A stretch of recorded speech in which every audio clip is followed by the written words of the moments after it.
How to archive a conversation on Signal application. Hi guys, in this video I will show you how to archive a conversation on your Signal application. It's so easy and quick, so let's jump in. First thing, go to your Signal, click on, now you see I have a group. All I need to do to archive this conversation is keep clicking on the screen and click on the second before the last archive, and this is it. This is how I archive my conversation.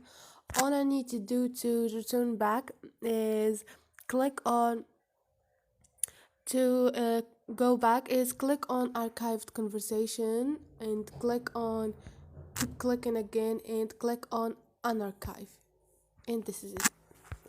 So this is it guys, hope this video was helpful to you, and if you liked the video don't forget to subscribe and like.